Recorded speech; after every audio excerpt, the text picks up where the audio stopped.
Dear friends, welcome back to this latest episode of the podcast series, The Way Out is In.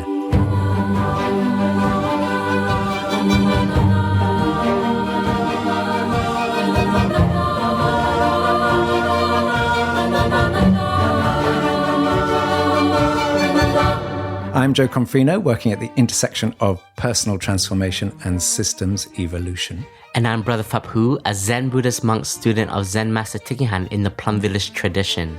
And today, dear listeners, dear friends, this is the second part of our two-part episodes on being with busyness. And we are creating these two podcasts to mark the publication of our first book, Brother Phap Huu, which is called Being with Busyness, Zen Ways to Transform Overwhelm and Burnout.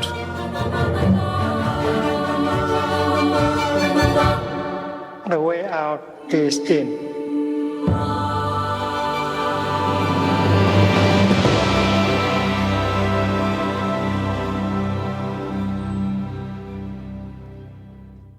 Hello, dear friends. I am Jo Confino. And I'm Brother Phap Huu. And brother, we are doing the second of two episodes to mark the launch of our book. And we thought the most relevant thing to do was to ask our listeners for questions. So we posted a story on Instagram and we got about 140 questions. And so we started recording last time, but there were so many that we decided to have a second episode. So this is it. How has the book been received from your perspective? Because it's been out now a couple of weeks. How's it going?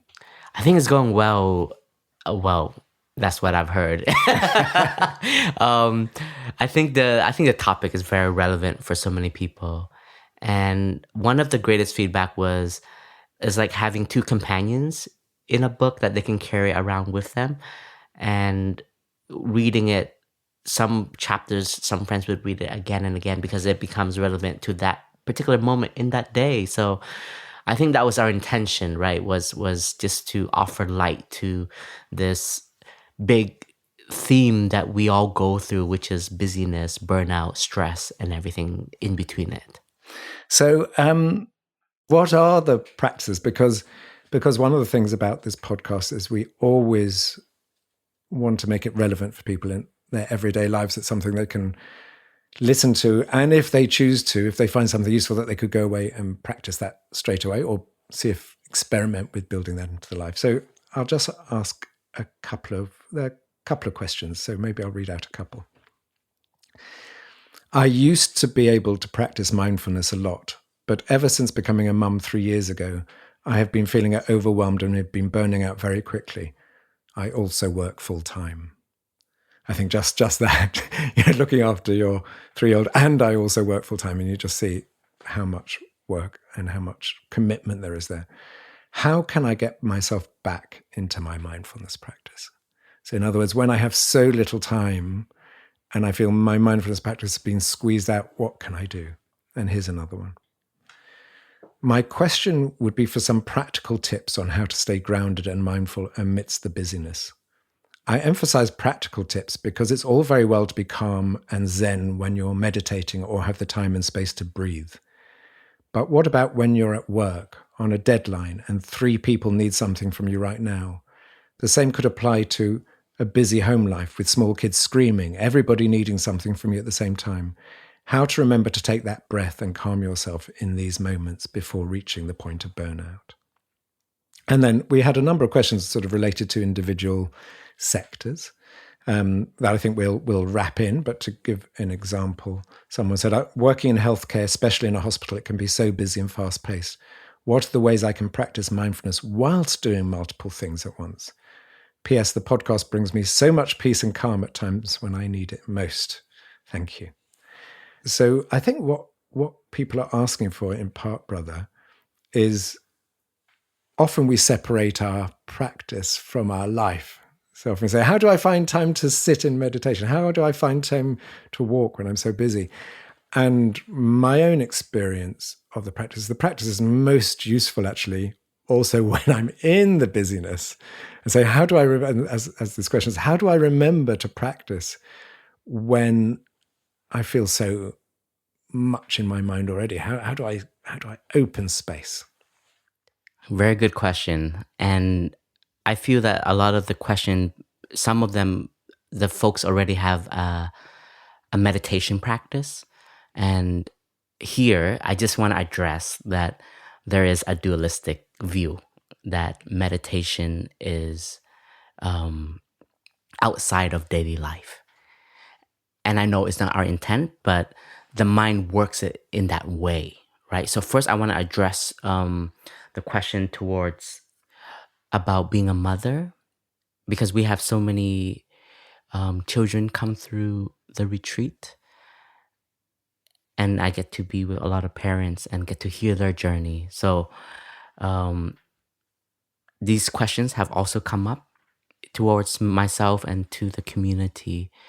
I think the first thing that I can share is to expand our understanding of mindfulness and meditation, because these practices are to give us more inner quality of being present and being alive and being in peace with. And here we just have to shift it to every time we are with our child, that is a very deep meditation practice. Like when we're changing the diaper, when the child is screaming and shouting and needs our attention, let that be a mindfulness call of showing up for the child. Let that be an immediate awareness that my presence is my practice of meditation. So it is not on a cushion. It is not in a room that is quiet, that there's an incense, a candle. But the breathing is still present. The actions that we make are still present. So how can now these action, even in the rush, in the quickness of movement that we have to do, it is still a deep practice. It is still a very mindful practice. As an attendant of TWOII, I had some very extreme moments, especially after his stroke, when, we don't have time to sit and to enjoy a sound of the bell. We're in the hospital for almost a year. We were living in some weeks in the ICU where life and death was happening. All the chaos was around us. And the island within that we speak of in Buddhism, the Buddha explains to us that each and every one of us has an island within us that we have to tend to and take care of. And that island is our way of being, our calm that we can bring to the chaos. And it doesn't mean that around is calm, but we are still calm inside. Even if there is just a slice of calmness, that still adds another quality to the midst of everything that is happening surrounding us. And it's continuing to develop that strength of that island that allows us to not lose ourselves and to be carried away. So the art of a meditator in the busyness is not being dispersed and being carried away. And when we are being dispersed and carried away, we have the ability to come back to that island of practice. And this is an ongoing practice that we can all develop. We develop it when we're at peace, when we have calm, when there is stillness. And then we also remind ourselves, there is so much energy that is the opposite of calm, and now I'm going to be calm in the craziness that is happening. And it's not, for us, it is not Zen when you then expect everyone to be calm, then you can be Zen. It's actually the total opposite. you cannot expect the world to change to accommodate our needs. It is us that we have to find our warrior and our strength of the meditator in these critical moments.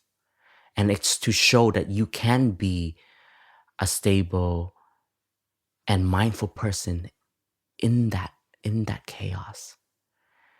I have run in the monastery in our craziest retreats where I'm pacing very quickly, but I'm not losing myself because I know I can't be slow in this moment. Like, when you were cooking for 250 people, you can't breathe in, chop one carrot, breathe out, chop another slice. It's just like, bro, chop, It's like, so this idea of also meditation is only curated for the whole peace and calm environment. That's very idealistic. And yes, we can have these moments. We need to develop these moments to bathe ourselves in and creating that faith that we do have the capacity to be calm and peaceful. But within the action, it is seeing that when you're washing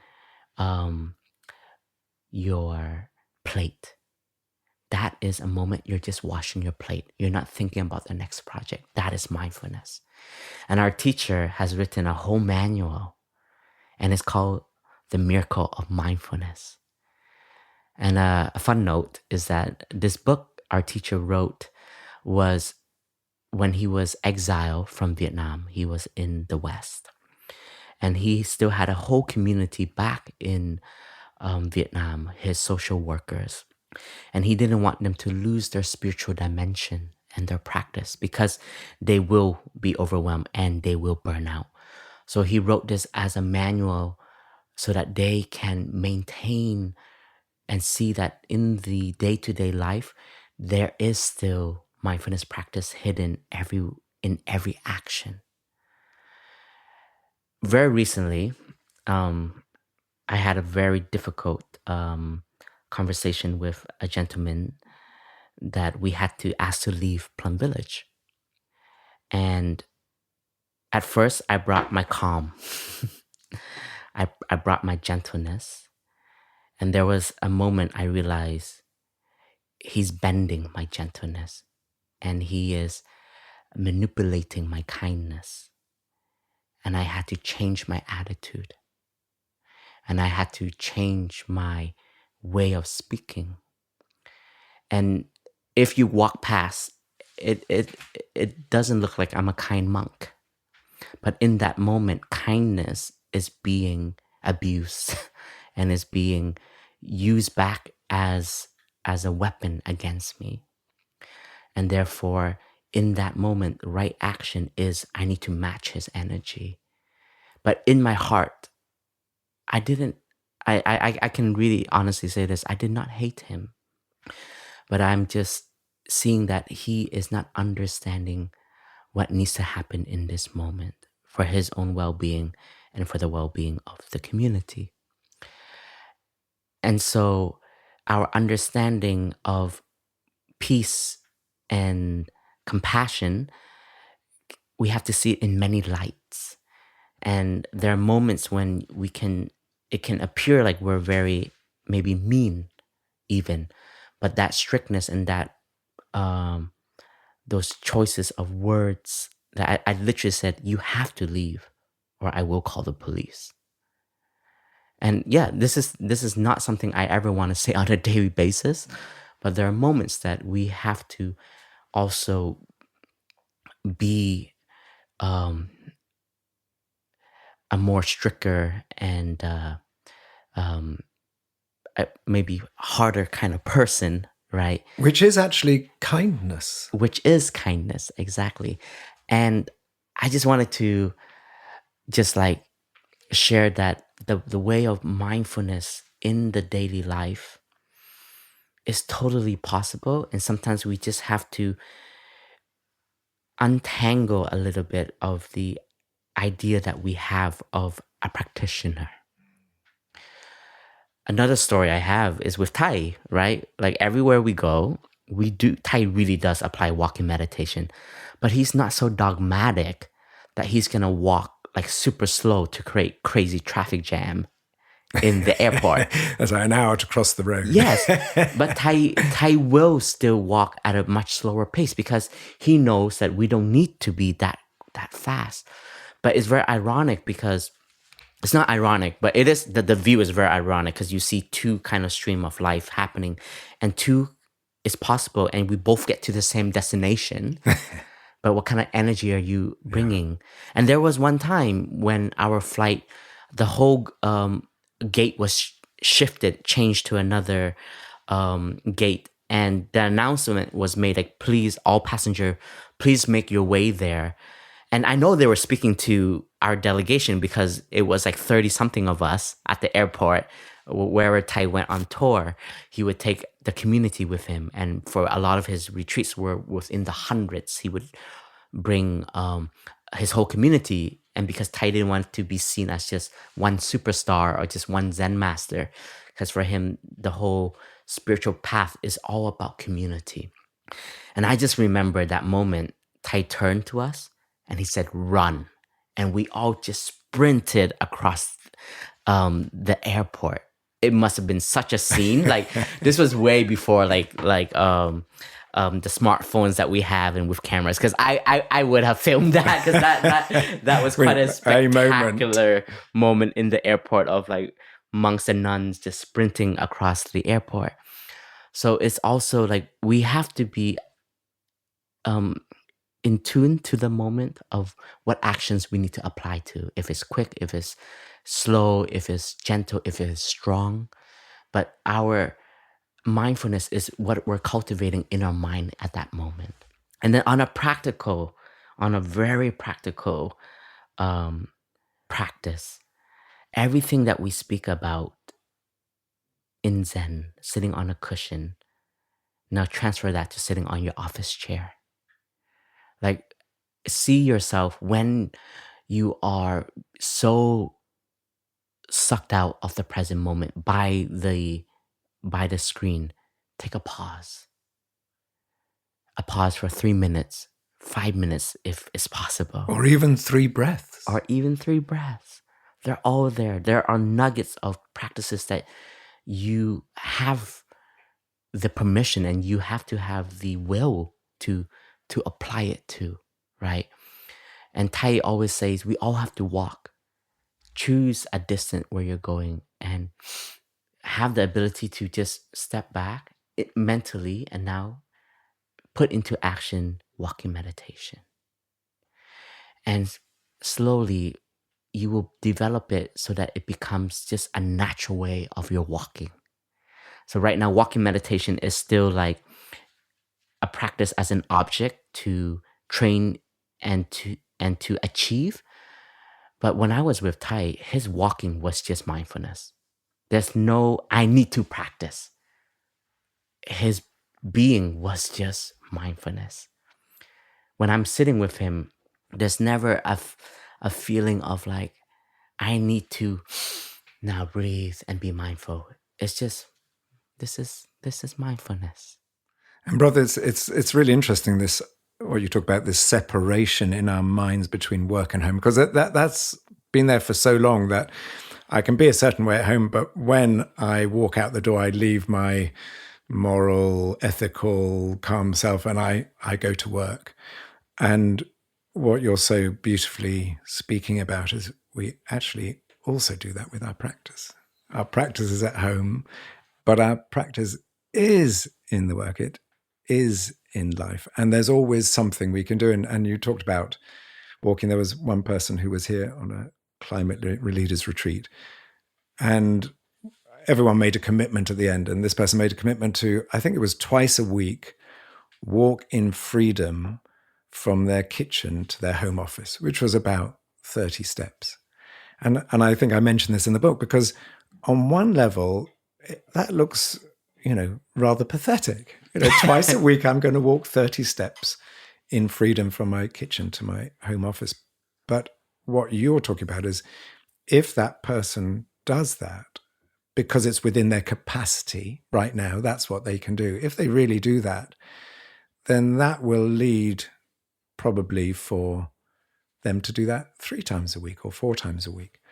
And there's, in my training to be a coach, I always remember that the trainer told this amazing story, which has always been very powerful for me, that he said, how does a supertanker change its direction? Because the supertanker is so strong that a single rudder as a single unit can't do that. And he said, well, what happens is the rudder is broken up into sections. So the first small section, I think, is called the tipsail or something. I can't remember the exact word. But if you change the small segment of a rudder, then the water flow will slowly start to change the second segment. And then that will change the third segment and then the fourth segment. And then eventually that huge ship will turn. But if you try and change it all at once with one rudder, the pressure is so strong, it's impossible to do that. So I think that sense that actually the smallest action may not look very meaningful, but if the small action has an intention behind it, then that small action can lead to the next action and the next action. Yeah. And just one other thing, brother, one of the things I hear you talking about, I think, is about not being a victim and knowing when it's possible to speak out. And I've seen this a lot in work where there's almost a culture, a conspiracy of silence, that everyone just becomes a victim of the circumstance and no one says anything about it. Everyone feels they have to fit in. And I feel this consistently. People feel they, for good reason, want to fit into their community. But sometimes one person who breaks the silence in not an angry way, but a creative way, can start to change a conversation at work. Or you can find a friend at work and together you can maybe voice something. Because until something is voiced, people assume that is how it is. But it's a bit like the emperor with no clothes, who was parading through the streets and everyone saying, oh my God, your clothes are so fine that we can't even see it. And the little child who points and says, you're naked. And sometimes sometimes we have the capacity and the courage to voice something from a place of mindfulness that wakes up everyone around you.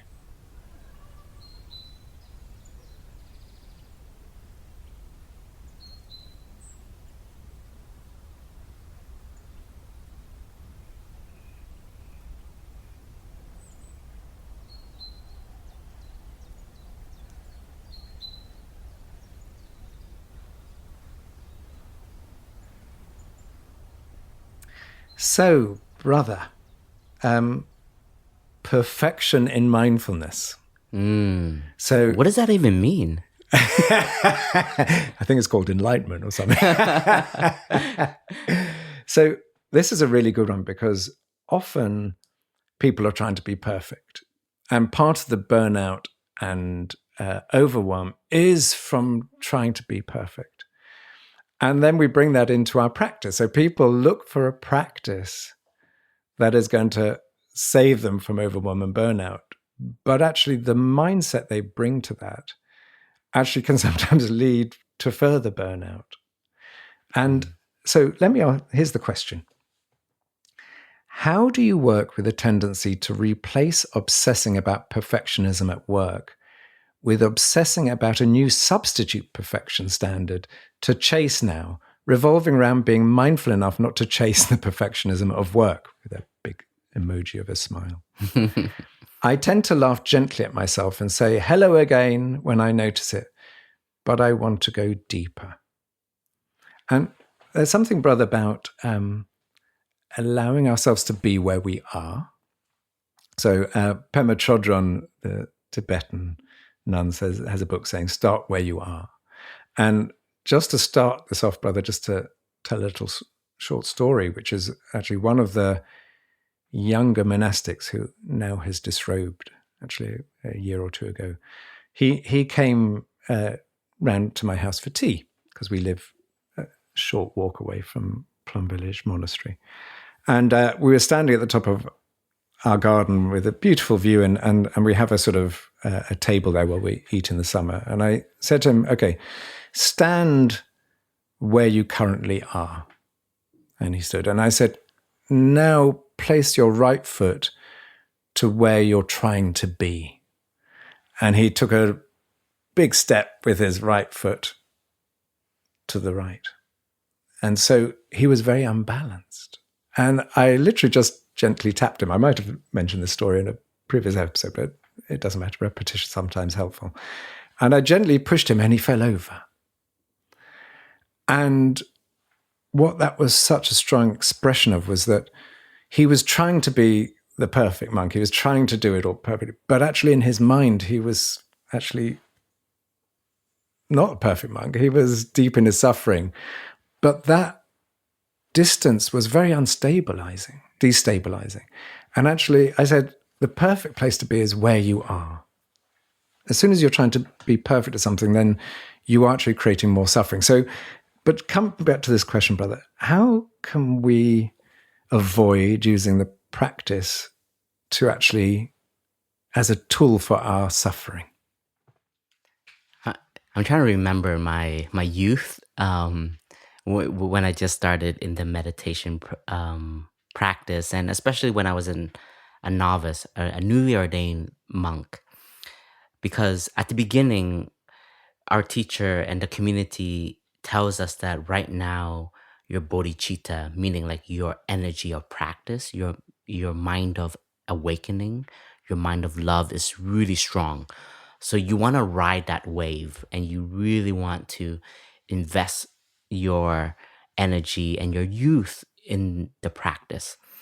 And I took that as a challenge, and I took that as like every day I need to increase my mindfulness. And I would always start with like a very strong intention. I wake up 24 brand new hours. Then I make a cup of tea. It's going to be mindful. Then I put on my shoes. Then I open the door. So I broke down everything, right? Because that particular mindset was that is perfection. That is a perfect way of being in mindfulness. And of course, by action number 5, I'm totally lost. I'm like, what's for breakfast today, y'all? And I'm really hungry. And I'm really hungry. It's like, oh my God, I drank too much coffee. Now I can't sit still. Right. And of course, I'm failing every day. I'm not perfect every day. And what I was lucky with was, instead of being angry, I just kept laughing at myself for how ironic it is to enter into a culture of being kind to oneself, and here we're just putting more expectation for ourselves, which is not really kind. Because at the beginning, it looks like it is coming from a good intention of bodhicitta, like what our teacher has instructed us. But he never said be perfect. He never said that if you're not perfect, you're not a good student. He just said, ride the wave of your aspiration right now, of your intentions, right? So this experience that I had with my own practice, number one, there's no perfection. The Buddha was not perfect even. The Buddha was an enlightened being. He had deep understanding. He saw ways out of suffering.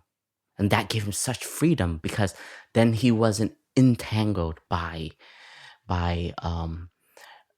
the mind and the craving and the suffering. But he knows how to be and transform suffering. But in his community, how many of his students left him and never succeeded as monastics? Is that a failure, or is that success? Or is that just a way of life, of no birth, no death, coming and going? And there is always going to be new beings, and then beings that die also. So our particular way of looking at meditation, I kind of blame imagery a little bit, because every retreat, I mean, we do it too in advertisement. Like, there's a monk sitting on a beautiful hill looking at the mountain, and then all these apps are like presenting, be calm, meditation will. But the reality is you don't only sit when it's pleasant. I have had so many meditation when I want to leave the cushion, and it's excruciating. My mind is in 20,000 directions. My breath is heavy, is deep. But it is exactly because it is unpleasant I need to sit. And I don't consider that a failed sitting. I don't consider that a failed sitting. When I really wanted to leave the monastic life, I made a vow that for 6 months, I'm going to come back to foundational practice. And the first 2 months, it was excruciating. My mind just said, get the hell out of here. Leave Plum Village. What are you doing? You don't want to be here. But I was so determined. I'm like, I can't let my emotions take over right now. And no matter how unpleasant it was, I was still so committed to sitting. And it was thanks to that, now I have the ability to sit through almost anything. And I can sit through excruciating meetings sometimes that we have. I can sit through unpleasant emotional storms that I have. So what may seem like something so unpleasant and can be considered failure because we didn't leave the hall feeling at peace. We didn't feel happy leaving the hall. But is it exactly that 1 + 1 equals happiness all the time?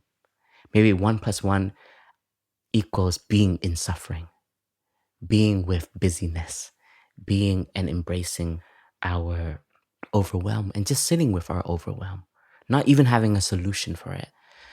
And sometimes it is the unknown, the unknowing, because we think that meditation also is then to give answer to everything. And we have to grieve sometimes that sometimes there are questions we don't have an answer to. But it doesn't stop us from the practice. It doesn't stop us from continuing to cultivate this Dhamma. Dhamma is a living organism, is a living tradition. It is a living insight. The Buddha, I love the way that Thai has said about the 3 jewels. The Buddha is a living Buddha. The Dhamma is a living Dhamma. The Sangha is a living Sangha. And that means the practice has to be living. It has to be also beyond the cushion. And it's great that we can have a cushion to sit on. And we bow to that cushion every time because it is a support for us. But then that support may not always be with us, but that support can then be transformed into other ways of being. And my commitment to the Dhamma is to be that meditation like lifeline. Wherever I go to, I can always tap into it. And evidently, I saw Thai do that even after the stroke, even after he couldn't do walking meditation anymore. That didn't stop him from cultivating his well-being and his presence and his compassion. And even though he was suffering, he was still able to be a happy person by accepting his state of being in that present moment. So this idea of perfection will literally lead to suffering. Because once your condition changes, you will feel that now you're not perfect anymore. And that only leads to suffering. So I can dare say that to have the idea that there is a perfection to mindfulness is a wrong view because that doesn't embrace the insight of non-duality, that suffering and happiness, they lean on each other. So the imperfection and the perfection, they have to play its part in life, in meditation, in love, in joy, in community. And it doesn't say that I don't know how to enjoy when we have perfected an art in the community. Like there are moments, like we just did a monastic retreat 2 months ago, and it was like a perfect retreat. Everyone left feeling inspired, feeling joy, feeling that we had time to be with each other. And we can enjoy those moments. But then to be attached to that moment, that's where it's wrong. Brother, I just want to thank you for that answer, because there's so much in that. It's almost like imperfection is perfection. And it reminds me of a couple of things. When I was at The Guardian, I was involved in international development. And I used to give talks on the fact that all these charities, in order to raise money to help alleviate poverty or social injustice, were always showing, in all their brochures and all their talks and all their imagery, were showing people as victims. Because the only way they thought they could raise money was to show that people were needy and victims, and therefore actually they needed to show people as victims in order to raise the money to help them. But what that did is it created a culture of superiority, that if you're in a developed so-called Western country, that by donating money to people, you would help their lives. But it created this fundamental sense of inequality, that my money will help them. Whereas often actually the giving of the money was to avoid the feeling of the suffering. It's just say, I'll give money and to push the idea away. And what you said was so important about the way that the capitalist system has in some ways co-opted meditation and mindfulness. And as you say, all the images are of perfection. And so what you're creating is practitioners as victims if they don't attain that. Because you're, in a sense, buying meditation, buying mindfulness. It becomes a commodity. And then if it's not delivered, then actually you feel that you failed, or you feel the practice has failed you. And I think, brother, that has, in a sense, crept into Plum Village a bit. Yes. I know one of the sisters said to me a while ago that sometimes that she's noticed this sort of, it's not a trend as such, it's not fundamental, but this expansion of people who come to Plum Village as a commodity, that Plum Village is there to make them better, and that if they're not better in a week, that they feel Plum Village has failed them, or the practices aren't good enough, and they'll go off and find something else. Is there anything you just want to, I mean, you spoke about it very beautifully, but is there anything else to be spoken about the way we're seeing mindfulness and the practice and expecting something from it? Yeah, I think like things are so beautifully curated now, especially with things online and things. I mean, like we're also a part of that, right? Yeah. We wanted this podcast to be perfect. And, all the equipment, all the sound engineering, all of the music that Brother Spirit wrote for it, our producers, like they are so good at it that even in our way of being, we create such high expectation for everything. And maybe in a way, it's good to then come to moments where you meet things that are unexpectedly not meeting our needs. And that is good, because that reminds us that, there are so many things that we still need to grow and develop. And reminds us there are needs. Exactly. Our needs to look after, not right. someone else's needs to take care of. Right. And I think we also, like, part of, in part of technology's growth, I mean, part of people's experience and so on, Plum Village has changed a lot in the last 43 years. It used to be a farmland. Like, I came here, there was no paths, like mud was everywhere. And I loved it. It was totally cool and normal, And now, especially with like public regulation, things are becoming much more demanding. And so our human mind also gets attached to all these demands, right? And so I think one thing I just want to say that helps to give us freedom and way of being is to always be open to every experience that we are engaging into. When I go on retreats, right, like there's so much you can prepare and that's it. after that, you just got to experience it. You have to be ready.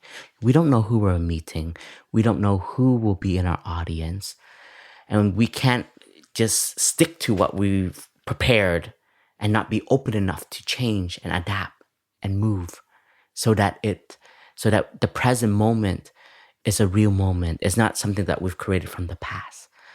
And I think as we in this capitalistic world, like, are so fixated on things being curated in a particular way, and we become attached to that and attached to the experience of meditation, even the good and the bad, and so on and so on. And that's why we always say, you got to come and experience it for yourself.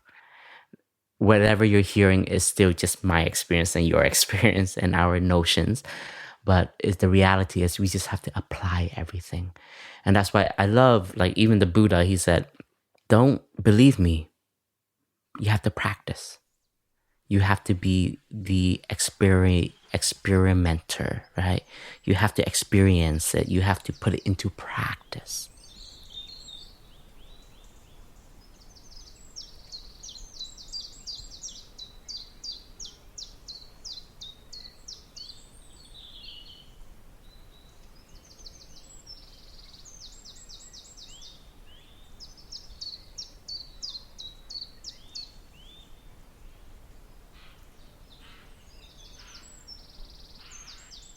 So let's get to our next question.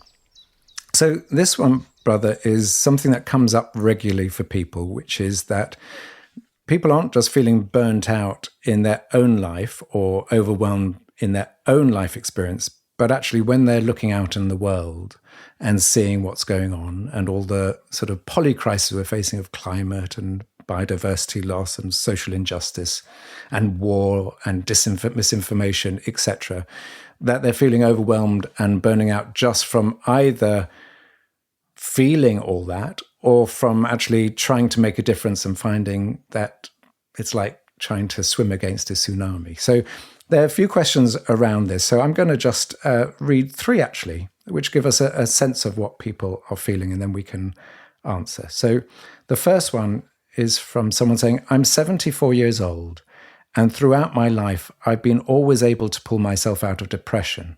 Faith and hope continue to fuel my passion for life. Now I wake up with dread. I do manage to work through it, but it's become a morning ritual to overcome it. I feel I'm burnt out from years of being a spiritual warrior. So that's on the sort of global scale. And then there are 2 people who wrote in after the aftermath of Hurricane Helene. And I think it's very helpful also to pick one particular example of where people are feeling burnt out as well, to show that actually these are not conceptual issues. These are facing people right now. So here's the first one. I've been working with locals affected by Hurricane Helene in North Carolina. I've been very intentional in trying to be present and available in my interaction with the victims. But I find that I get overwhelmed by the amount of pain and sadness that I see.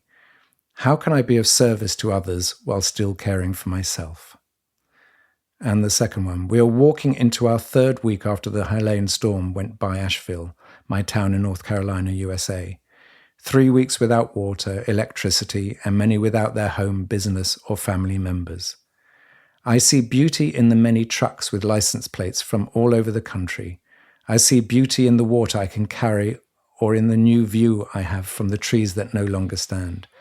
But day after day, pain seems to be just there, like a shark under the surface, ready to strike. So, brother, how can we respond in a way that creates calm and balance when all around us we see either destruction or fear that actually destruction is on its way? I think I want to start with, we have to be able to honor the grief that comes with the loss of trees, of homes, of livelihoods. And part of the practice of meditation is becoming aware of these feelings and emotions that arises, And spirituality is not here to, take a pill and then become better.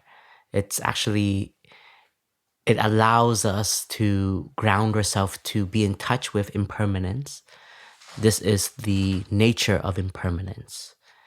And having the ability to stay within the feelings of grief and pain, honoring it, as well as this is where it becomes a little bit more difficult, which is the responsibility of each individual within the suffering, still having the wisdom, the insight that, but I am alive, and that today I have 24 hours ahead of me.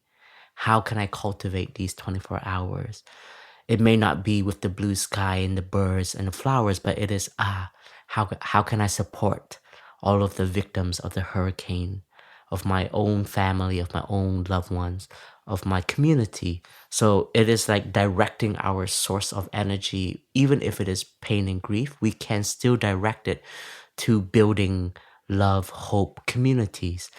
And I think this is a teaching coming from the times of Plum Village's original Sangha, which were all these youth activists who were going from village to village with our teacher and other social workers in helping rebuild villages that were destroyed and bombed. And this is in Vietnam. And this is in Vietnam. Yeah.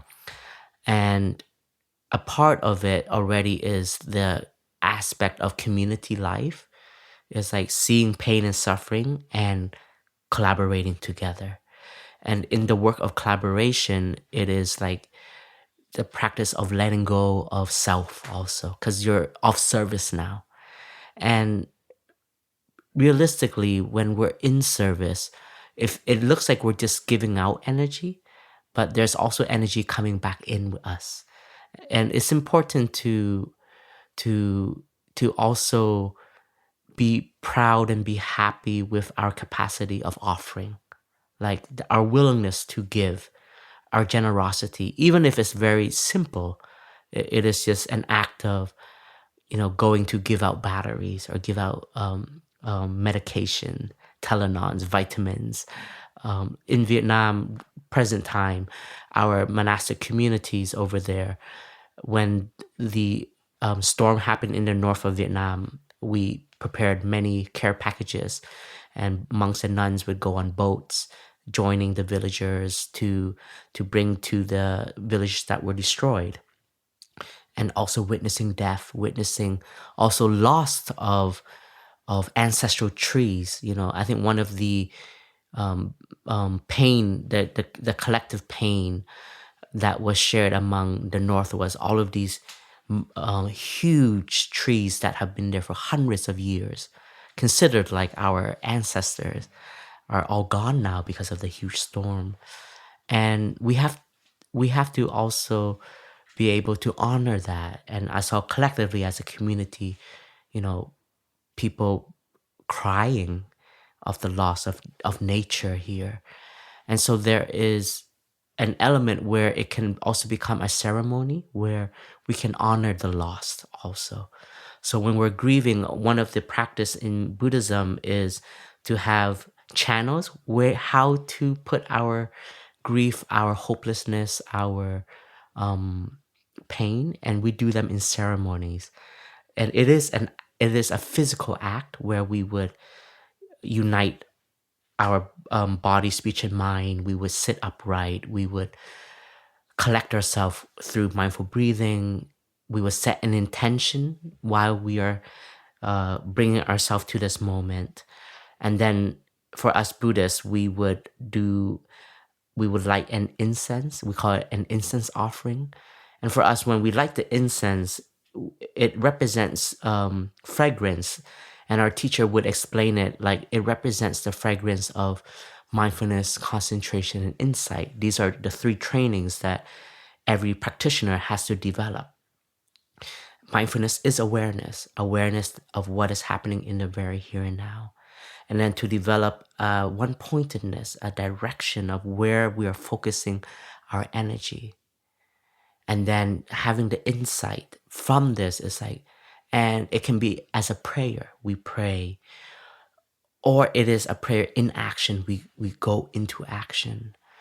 So there's many ways that we can use our voices, our actions to help bring our energy to the suffering. So when we talk about burnout, there's also needs to be a ritual there. It's like we have to be able to hold ourselves responsible in recognizing and accepting that we're in burnout.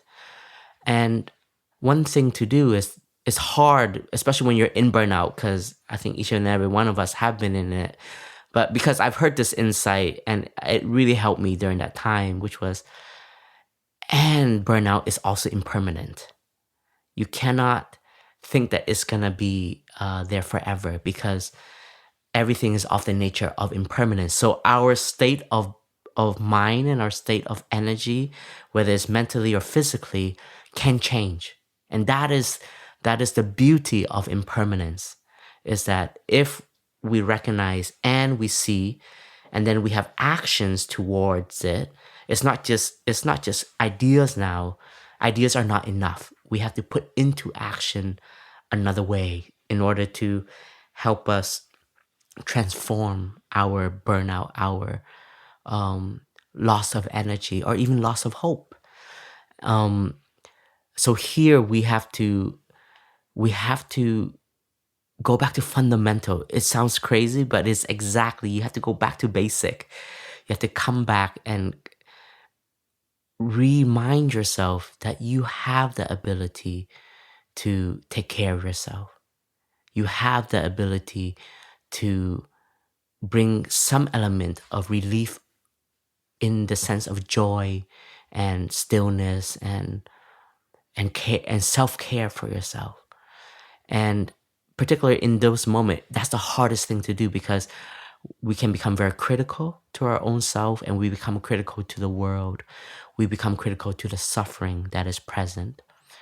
And yes, there is suffering. Yes, there are pain and injustice. But how can we sometimes just take a step back to look at it all and see how are we taking care of ourselves in the midst of this? Or else we also may become the anger, the violence, the depression of this also. And this is where Buddhism, it's very difficult, because it becomes a mirror for you. We have a sutra called measuring and reflecting. It's like we have to ask ourselves, am I becoming the anger that I have transformed, that I have been working to transform? Am I burning out from the deepest work that I've loved? And on another practical space, we have this friend who comes every year to Plum Village, and he always volunteers in one of our retreats. And every winter he goes to Myanmar, and he does 3 months of social work. He just brings food to where there is, because there's a civil war going on right there. There's a civil war going on right now, and he would just deliver food. That's it. And one year he got so burnt out from, witnessing so much pain and suffering, and also seeing that his work is not really relieving so much.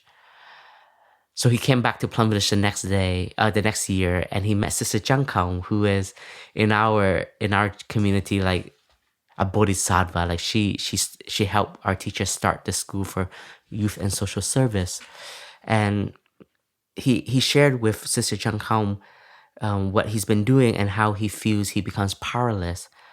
And she said, "There's one advice I'm going to give you, and you have to commit to it, and that is, once a week, you have to give yourself one lazy day. You have to have the courage to not be put into action on that day. And you have to give yourself that day to recover, to take care of yourself. In a way, to be a little bit selfish, meaning just to care for yourself, to breathe, to eat, to drink, to sleep. And when she shared this, you know that this is her own journey of helping and of being an activist. And sometimes we feel like there's not enough time. But if that is also a mentality, we don't have enough time of our society that we have created and we have imposed on each and every one of us, that it becomes such a suffocating energy. So when our friend shared this in our recent retreat this year, we had a workshop on love in action, and he really shared like this became his safety vitamin once a week, to take one lazy day and the 6 other days fully committed, and that one day to remind yourself of also you also need to be loved and cared, and you offer that to yourself. And I when I hear the question about compassionate fatigue, it is very real. It's very true. And here we have to see what are the elements that we are lacking in our daily life that can help balance ourselves. You know, the Buddha has taught of the middle way. We cannot be too extreme, like always on gear 5, because we will lose energy. We will not have any more capacity because we're limited. So we have to know when to stop, when to ask for help, as well as when our mind of love in Buddhism is a very particular energy. We call it the bodhicitta. When our mind of love is lacking nutrients, and we have to be very honest. And for those of us we've given our whole life to these kind of work, sometimes it may feel like an insult when we hear that and we dare to even say like, my mind of love is not there anymore. And I think that was one of my hardest moments when I was meeting my own crisis, was I was realizing that my capacity was so limited. I thought I was the vast ocean, but I'm a creek now. It's definitely drying up. And realizing like, I can't love anymore. And that becomes a very scary place because it feels like we're changing. It feels like we're becoming a different person. And here we have to learn to close our senses and come back home. Tai has this story when he was at a hermitage writing a book, and one day he went to the hills for a walk, and he left all the windows open, the doors open, and when he came back, everything was a mess in the hut because the storm has come through and the wind have blown everything apart. And Tai said in that moment, what he had to do was close all the windows and doors and take care of the inner home. And he said sometimes we have to do that when our inside is all disturbed and all not aligned anymore. We have to close all our windows, whether it is our contacts, our actions, our listening, even our giving of love. Here's when your generosity is not there anymore, you don't have any more to give, you have to rebuild. So the Buddha also teaches us we have to learn to take care of the island within us. So we have to know how to understand our capacity. This is very difficult. Tai said when he was in his later years of teaching, he said the hardest thing he had to say was no to requests. But at that time, he said, because I understand that I'm becoming older, I am more limited in my energy, and I still want to focus on my brown family, my monastic students, because I don't know how much time I have left. So you have to start to intentionally select very skillfully where you're going to give your energy. And what we think what we were doing in the past and we can't do anymore is a loss. But actually, It's a new era that we're in. And before we go into the next question, I'll never forget this. There was a monk who asked our teacher in a Q&A, "Thai, when do us monastic we get to retire?" Thai said, "Never." Thai said, "As a monastic, we're like fine wine. The older we stay, the more nutritious and the more flavor and the more essence we have to give. So the more that you're a monastic, you have more to give. There's no such thing as retirement."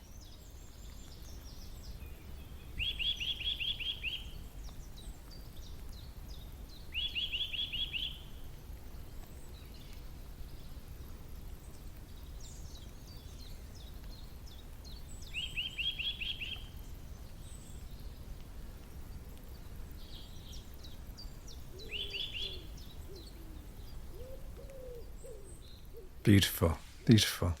And brother, we've devoted half the book to talking about healthy boundaries, because I think when people look out in the world and see all the problems, they feel they have to try and solve all of them. And I always remember when I interviewed Thai once, and I said, "Thai, there's so many problems in the world.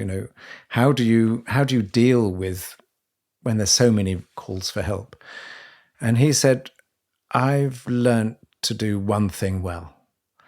And I then trust that everyone else will do their one thing well. So I don't need to do it all myself, but I trust in my own capacity and I trust in others' capacity." And I remember I said, "Well, what is the one thing you're good at?" He said, "Well, I'm good at sitting and walking." And at the time, I thought, in that moment, I was quite cynical. I think it's probably my first interview with him. And I thought, yeah, right, sure thing. But when I thought about it afterwards, I realized that actually everything he's created is from the quality of his sitting and the quality of his walking. And that's what he's built everything from. And brother, when you and I were part of the team that went to Hollyhock in Canada to run this North American climate leaders retreat, you will remember well that there was one of the indigenous leaders who was there who shared he'd been fighting the tar sands industry for many, many years. And he had this deep realization in that moment. And he said, "I've been so angry with what I see going on in the world that I've become an angry man, and I'm angry at everyone." And then you led one of the family groups, because we do sharing circles, and I was helping you with your family group, and there was someone else in that group who said exactly the same thing. He said, "I've been so angry that I'm now angry." And it speaks of the fact that and this is Thai's teaching, he said, if you're an angry activist, you're not helping the world at all. You're just developing more anger. So being able to be witness to what's going on in the world and also maintain our own sense of love, self-love, and love for the world is so important. And also, brother, I'm just one thing as you were speaking is you talked about the power of ceremony, and for me, one of the most important, sort of, in a sense, attributes of Plum Village are the practices, and in Buddhism are the practices, because I feel that in many people's lives, there's no ceremony and no sacredness and no practices. And actually, with the loss of traditional religion, we've replaced that with consumerism.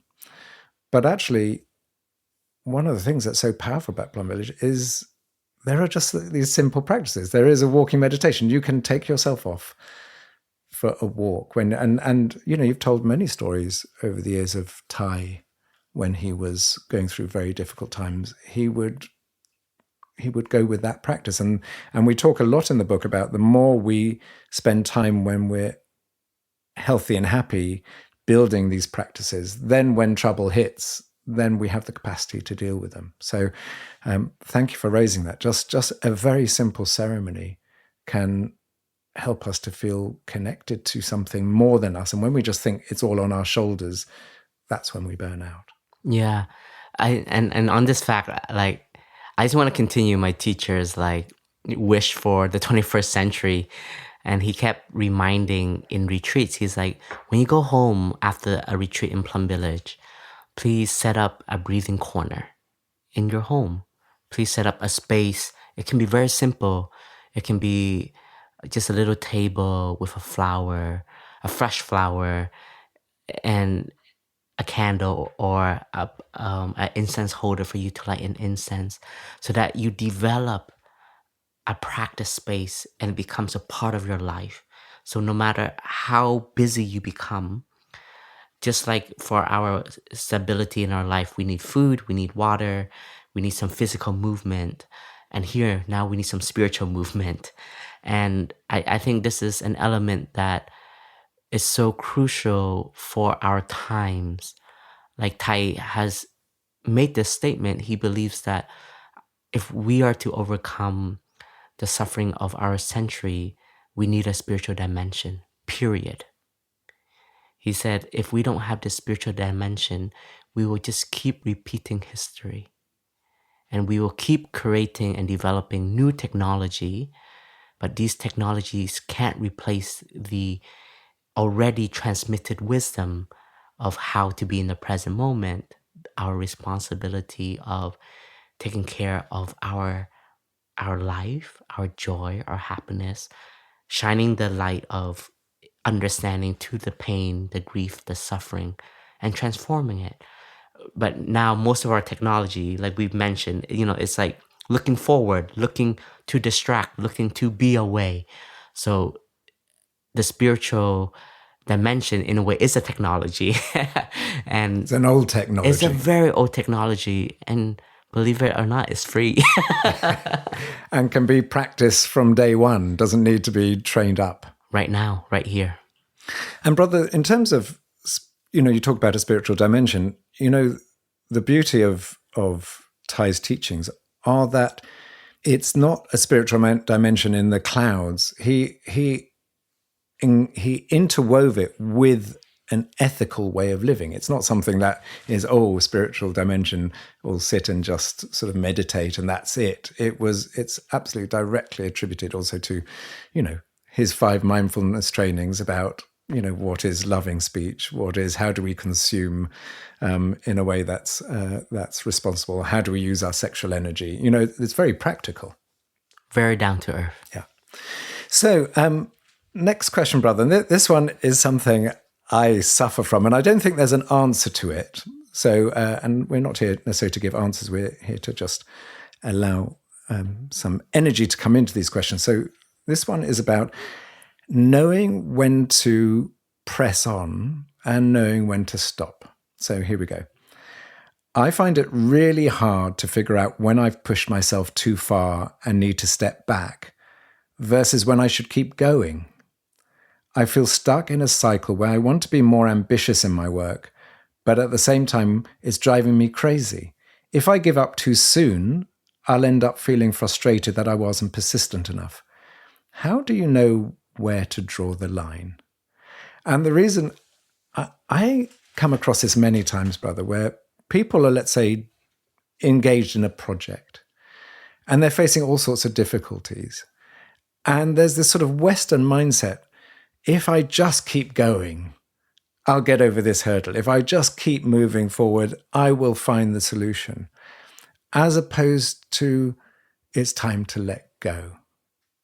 Or it's even, and this question is, in a sense, quite a binary question, as it says, either I move forward or I let go. But actually, sometimes letting go is to move forward. Yeah. So how can people, when they are very busy and they're trying to get something done, they're trying to achieve something, know how to act in that moment? Know when is enough? Yeah. No, this is a very good question. I feel like I have some input to offer from the wisdom of the Plum Village tradition, and so this question, it involves when we have there's no more sense of freedom in the action. Meaning like to do it, it doesn't give us back energy. There's no joy, there's no freedom, there's no love.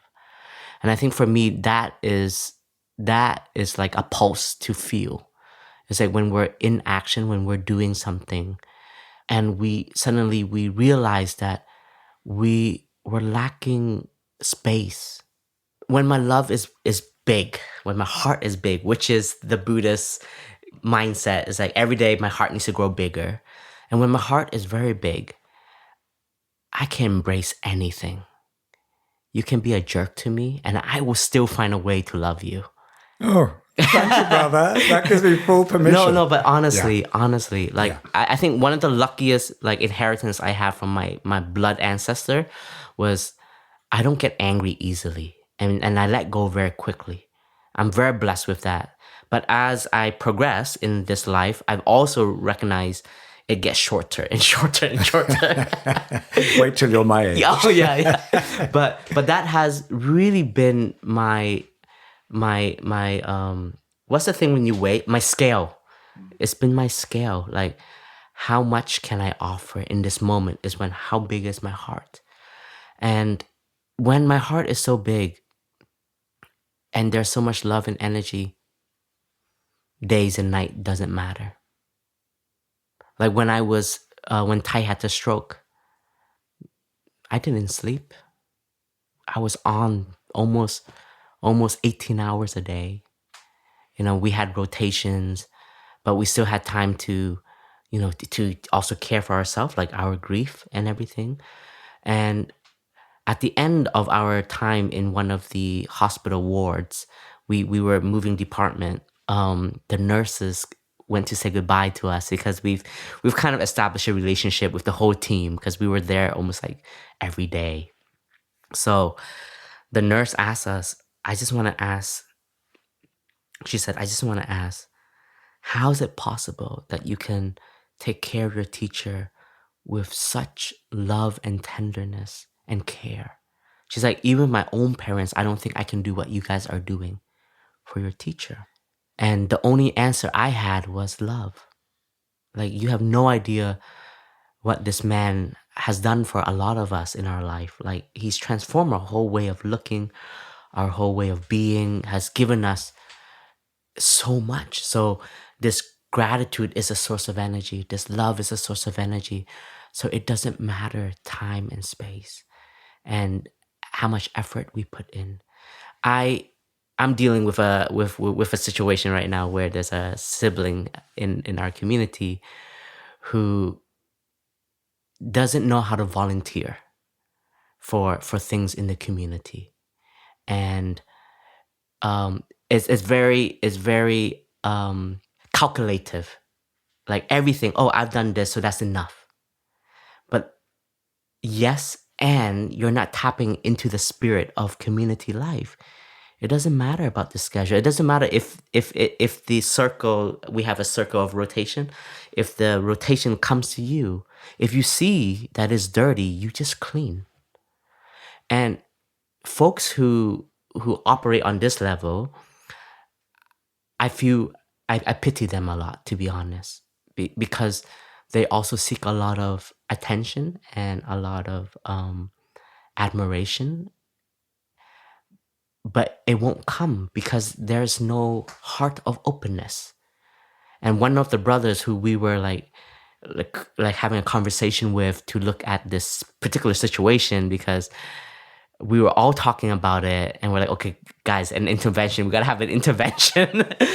and one of the brother, he shared this and it just gave so much insight to me. He said, I feel that he is seeking connection, but when you are not in service, there's no connection.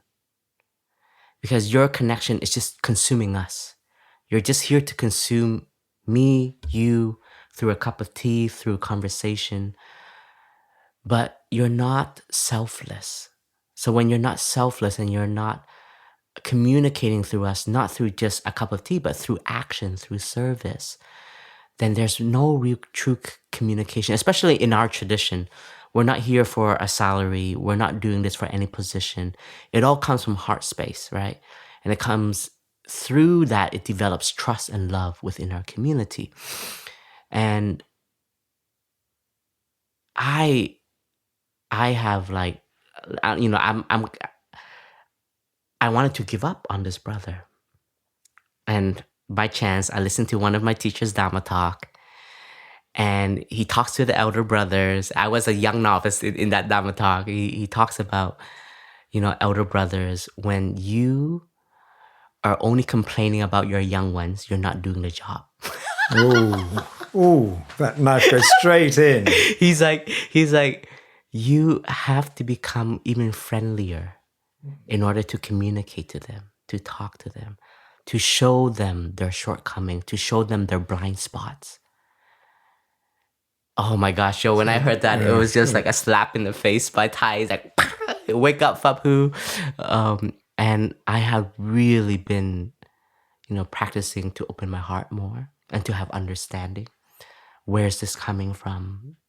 Particularly my dear sibling. And I wanted to let go.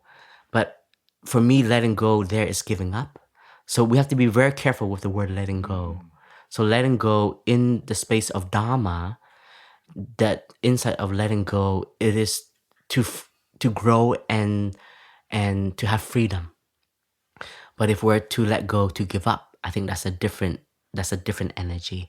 So we also have to know that taking a step back to have more space and then continuing is also okay. So this, I know exactly what you're talking about, Jo, when you said, like, we just keep pushing forward to get through the finish line. And that mentality is very stressing, and it's very exhausting. So what the culture now needs is, like, sometimes we don't know. There are moments in life we don't have the answer. And it's okay to feel the grief of not having the answer or having the unknown there. It's scary, yes. But we have to have the ability to just take a step back in order to see clearer. And this brings me back to the teachings of the lake.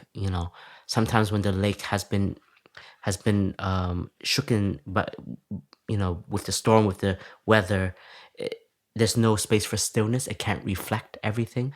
So our self is like that. When we're always on the go and we don't have enough time to listen, to hear, to see clearly, then we will go into this mentality of not having enough space and keep pushing forward, even though we are in pain and suffering. So the teaching says, take a moment to take a pause. It doesn't mean give up. It doesn't mean you suffer now, let it go. No, then we'll all be giving up. It's actually, no, we're suffering. Take a pause, take a step back. See how to take care of this moment now.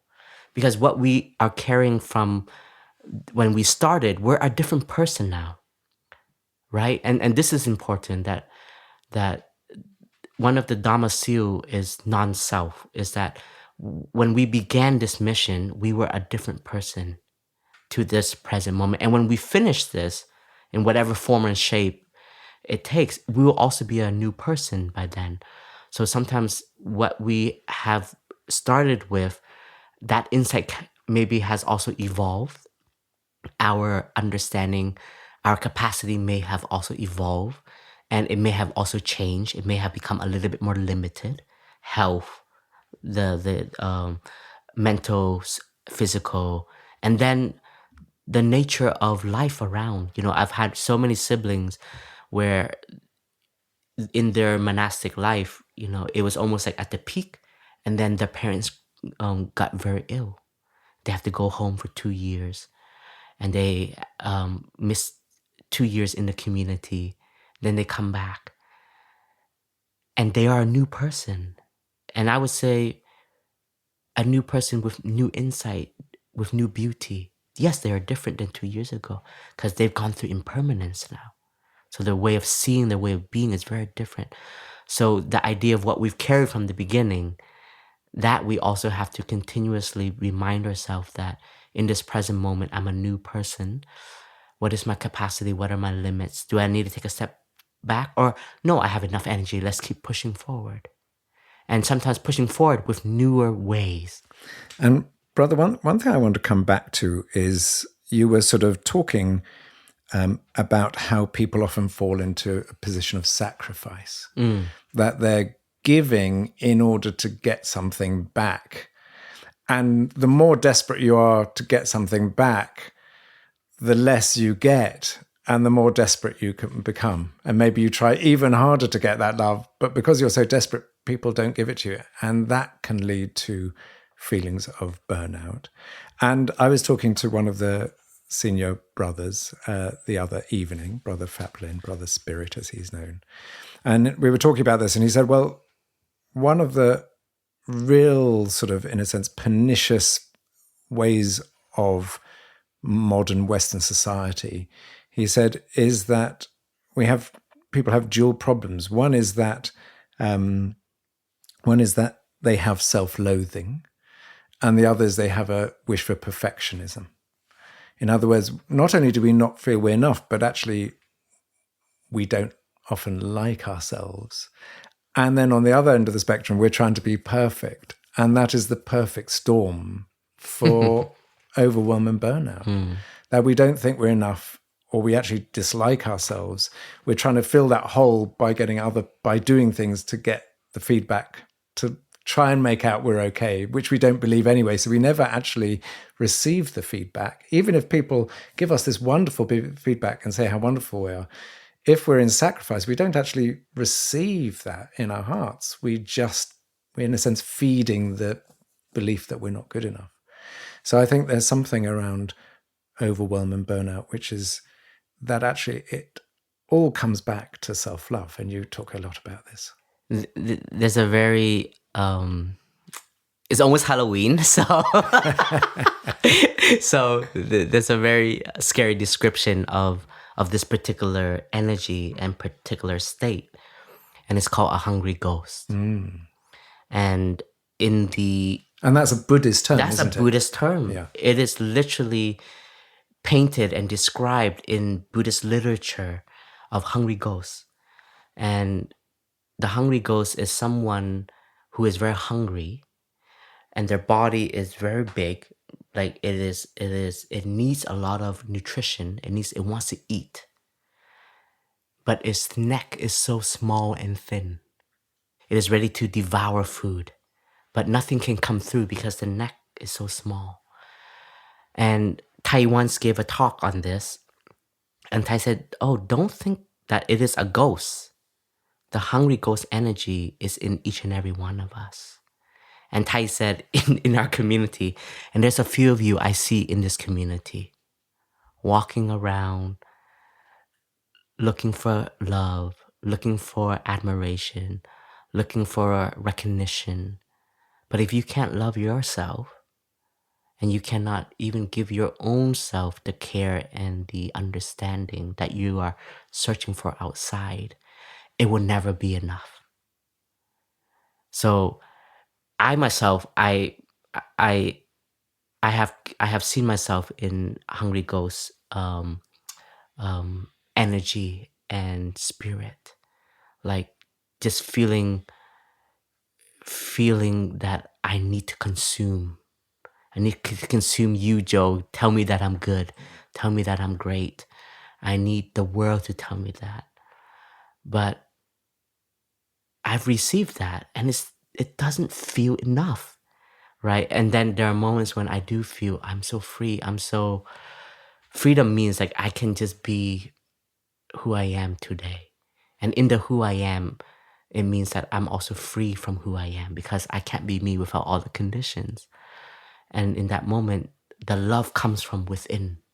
It's not from outside, but it is manifested from the understanding that, looking deeply, you have love inside of you. You have connection. You have this continuation that you are a part of. So looking at burnout, and stress and tiredness and this feeling of giving up. I somehow in this conversation right now, it just brings up that image and that Buddhist term, a hungry ghost. Yeah. Who's never satisfied and always desperate. Yeah.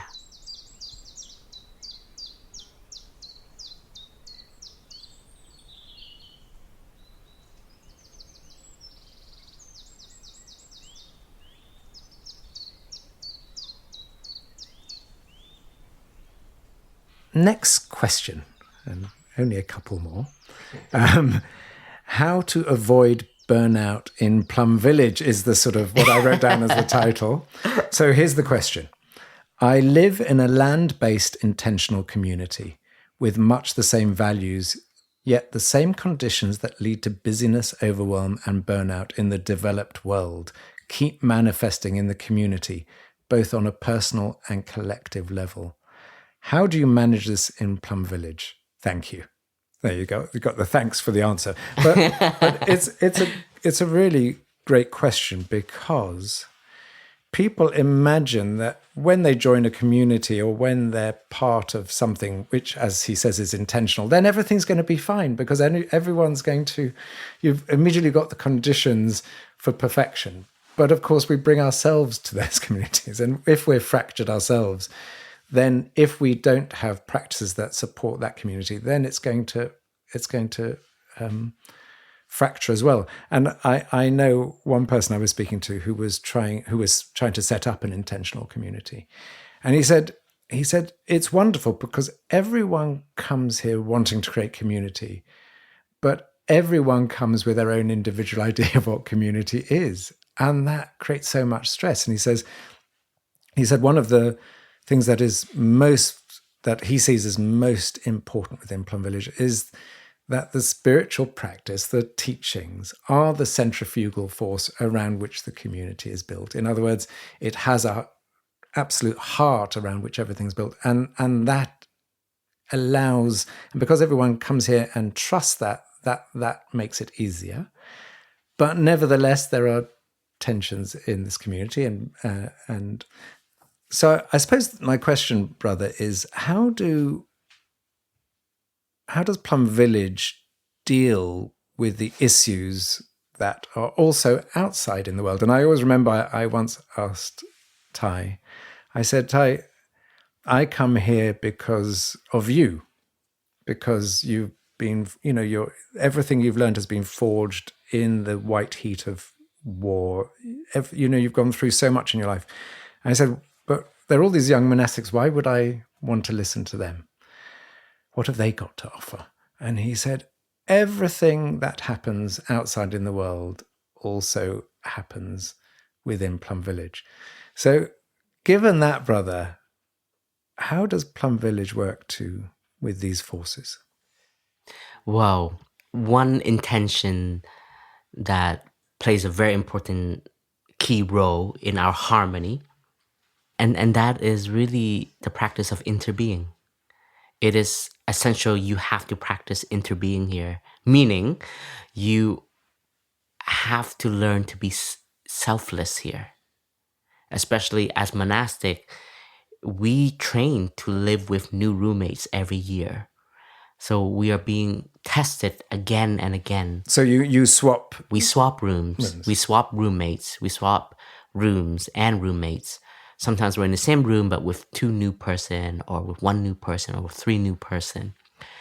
So intentionally, there is this already mindset of seeing each other as a family. And then when it comes to work, there's a saying from our great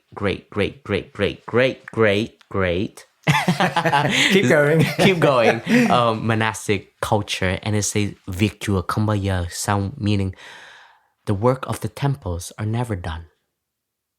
So don't be naive and think that you will accomplish everything in one lifetime.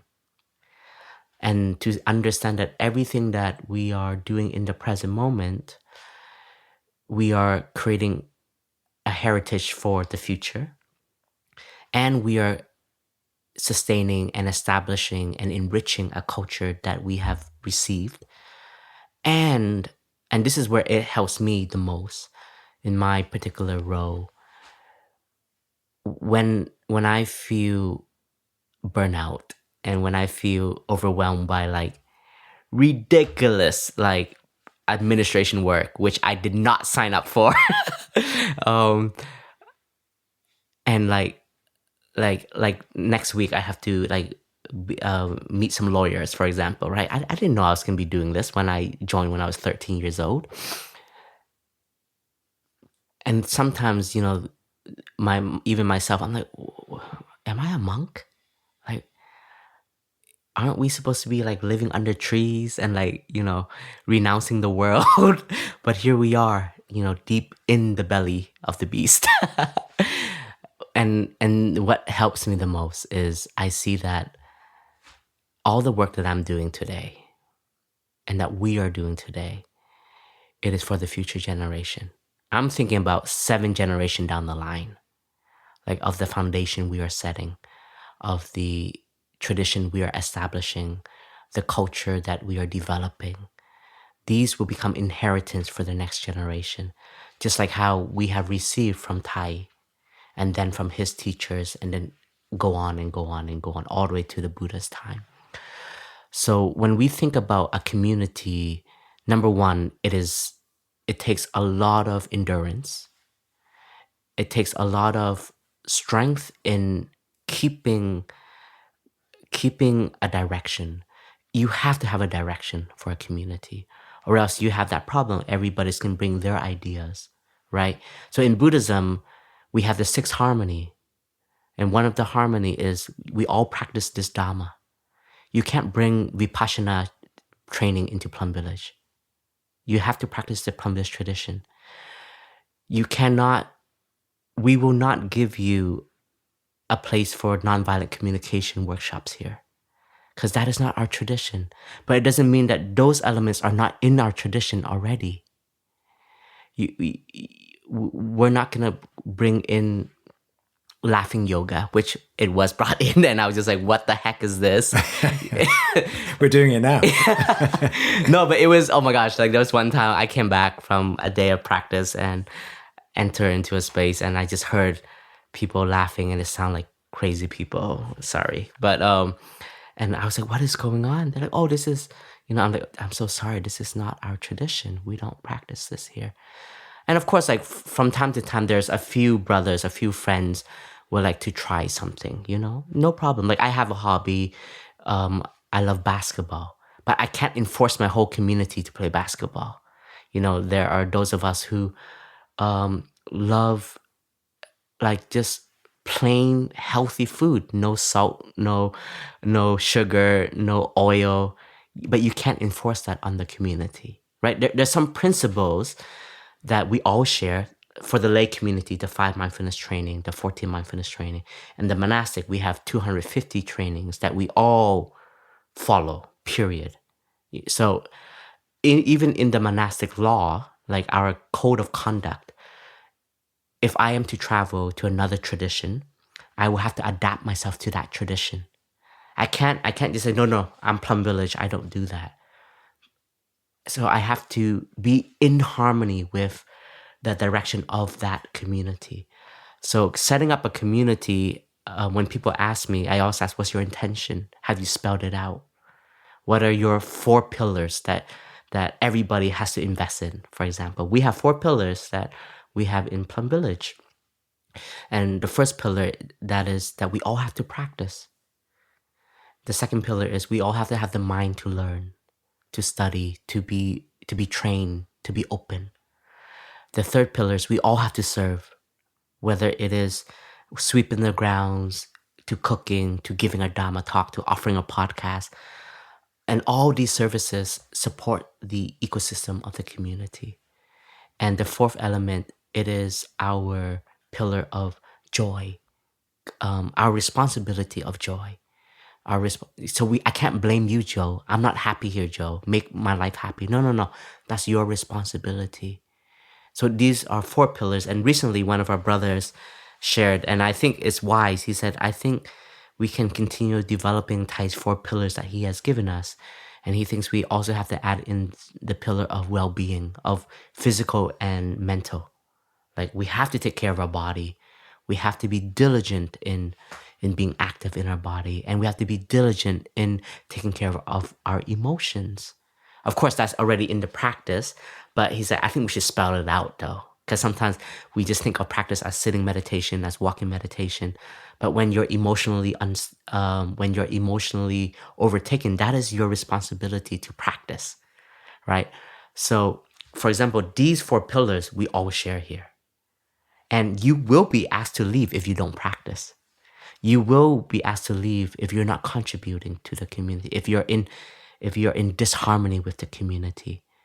So we have rules, and they really do set the grounds of harmony here. So when we talk about harmony in a community, we have to have rules to create that harmony. Or else, once Thai said this, or else it becomes a circuit and everybody can do whatever they want and there's no unity. There's a beauty in togetherness. I was recently in Vietnam in January, February, and I was there for Thai's great ceremony. And I got to witness again the traditional ceremonies that were established in Vietnam. And honestly, Jo, like, I saw how sometimes chaotic it was. And like so many things going on, right? And it's beautiful. Like the melody of the chants are just incredible. It can like move you. It can help you grieve. But then there's just like so much like happening in the present moment where there wasn't like a concentration that was established. And in one of the ceremonies, I was just standing there and I was just joining my palm, and I couldn't join the chant because I don't know these traditional chants in classical Vietnamese. In that moment, what gave rise to my heart was how grateful I am of Thai. Like, he was such a revolutionist, even in changing ceremonies. Like here, for us, it seems like this is how you do it. But it wasn't like that when I was in Vietnam. Like here, we all start, we gather together. We don't chant yet. We all establish ourselves into the whole hall is silent. Like you can hear like a pin being dropped in the hall. And then the ceremony master would start the ceremony with 3 sounds of the bell. And there is a unity, there's a harmony. When you hear the sound of the bell in Plum Village, everybody stops and breathes. And we start with 3 sounds of the bell. Then you hear the small bell, we all stand up together. And then you hear another small bell, we bow to each other to recognize our presence. And then together we all turn towards the altar, representing our ancestor, the lineage. And then we would chant together, we would touch the earth together. Then we would sit back down together. Like all this unity is so powerful in a ceremony. And we think that's just how you do it. When I was in Vietnam, I was like, when do we bow? When do we sit? When do we stand? And one of the monk who was from the root temple, who's a dear brother of ours, he's like, Phap Huu, when I touch the earth, you touch the earth. When I stand up, you stand up. When I sit down, you sit down. And I just realized like what kind of teacher we have, who is so understanding energy and collectiveness and in bringing us into unity. So when we are talking about community, a spiritual community is made of non-spiritual element. That is the world. And don't think that the world is not made of spiritual energy. We just have to help bring it into a boundary and to offer it to the world. So yes, you will experience frustration, you will experience fear, you will experience joy, you will experience excitement. Everything that goes on in the world happens in Plum Village, and the only difference is our commitment to the practice. Beautiful, brother. And my wife Paz always reminds me that these pillars you talk about are as valid in a relationship as in a community. And she reminds me that, Tai said, that two people can share the same bed, but if they don't share the same dreams, then there's no foundation for that relationship. And what I hear you talk about is there's a sort of unity of a core understanding that allows the difficulties to arise but doesn't destroy, where so many communities sort of self-implode because they don't have that core to support them. And a lot of meetings. And like some days I meet morning, afternoon, evening. And they're as important as sitting meditation. Because it is the space for communication. To build understanding. Like very recently, like a lot of the monastic brothers weren't showing up for walking meditation, right? And we had a bhikshu meeting. And normally in bhikshu meetings, it's like bhikshu means the fully ordained monk. And the whole council is the foundation of the community. Most of our meeting, we're talking about like making big decisions for the sanghas, like direction. And luckily somehow this topic was brought up, and I was like, let's talk about the elephant in the room, and it was so beautiful because everybody got to share. And then immediately at the walking meditation, all the monks were there, and one of the lay friends got so shocked. It was a mother of one of her brother, and she asked the brothers, like, are the monks having a meeting? Like, I haven't seen this many at the gathering of walking meditation. Because normally, like, we all trickle, afterwards. Like some people don't like the singing before. Some people don't understand, like, why do we do it? And it's really funny. The one of the brothers, can I just hear the policy about, like, the gathering of walking meditation? I said, yeah, sure. Thai started this tradition, and instead of standing there awkwardly in silent looking at each other, like, there are practice songs that helps unite all of us. It reminds us of the key dhammas that we can bring into our walking meditation. The songs are dhamma itself, And yes, guys, let's try to, like, give energy when we're singing, encouragement. And I know in 3 months' time we have to encourage again. But it takes meeting again and again and again. So don't think that our monastic life is just like sitting on a cushion and, these peaceful elements that we may see on postcards and so on. But to the running, healthy establishment, a lot of it is communication. And communication means a lot of meetings and a lot of coffee and a lot of tea. Dear brother, thank you. Dear listeners, this marks the end of the second episode of your questions about how to be with busyness, how to transform overwhelm and burnout. We hope you benefit from it. We also hope you benefit from reading the book. If you decide to buy the book, it would be wonderful if you could leave a review on one of the websites you may buy it from, just so that other people can benefit from your understanding and find their way to the book as well. And overall, just to say thank you for listening. And if you did enjoy this podcast, then you can find many more. I think this is something like episode 79 or something like that. And you can find those on any of the podcast platforms, on Spotify, Apple Podcasts, etc. And yes, we hope to see you soon. And brother, we got so many people to thank, and also 2 people here today with us. 3 people here today with us.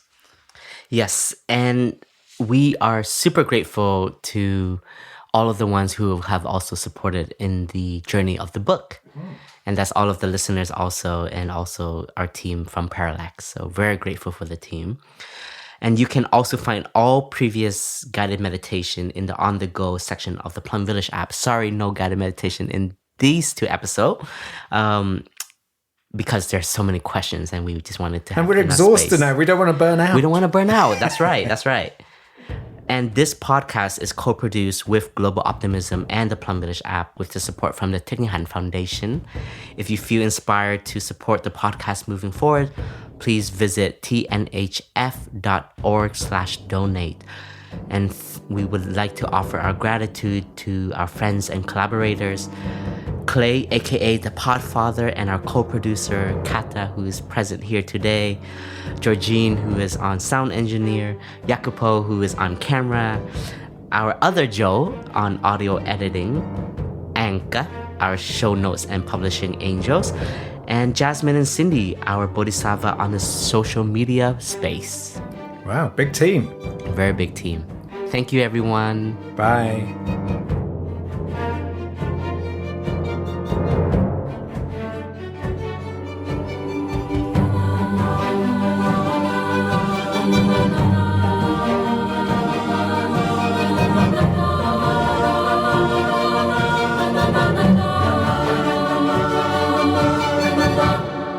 The way out is in.